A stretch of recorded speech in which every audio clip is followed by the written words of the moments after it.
So before getting involved in a much bigger fight in Lebanon, I think the Israelis would want to complete or at least decisively advance in Gaza. And the news that we've heard in the last few days is that the Americans have warned the Israelis that if there is a war in Lebanon, Israel will have trouble basically managing a two-front war between Gaza and South Lebanon. So my tendency is to believe that while a war is always possible, the likelihood is not as high as many people are assuming. And I think that the Israeli government is actually using the threat of a conflict more as a political weapon than as a military threat.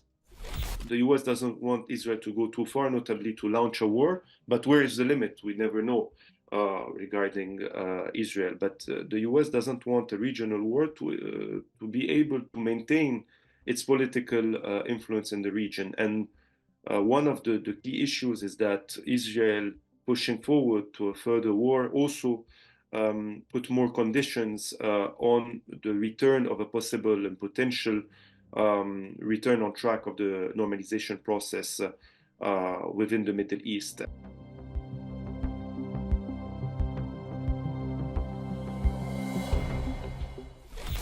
The fact that Aruri was targeted in a specific building and that actually only the people who were with him were killed.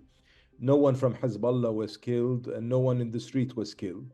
So this suggests that they had good information. Similarly, the assassination of the Hezbollah commanders, including Tawil in Khirbet Silm, suggests, of course, that they have information. And so it's my expectation that Hezbollah is aware that people must be passing on information to the Israelis.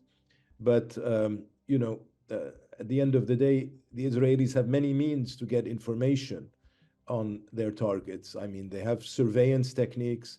They have drones all the time floating above Lebanon.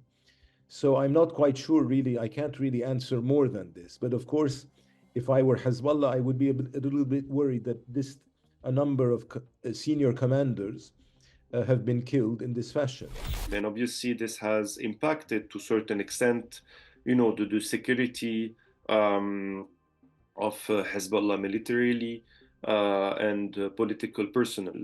Since the beginning of the war in October, Hezbollah has lost more than 150 soldiers as well on the southern border. But more generally, obviously, it impacts partially Hezbollah's military capacities and also its capacities of elements of surprise against the Israeli occupation army.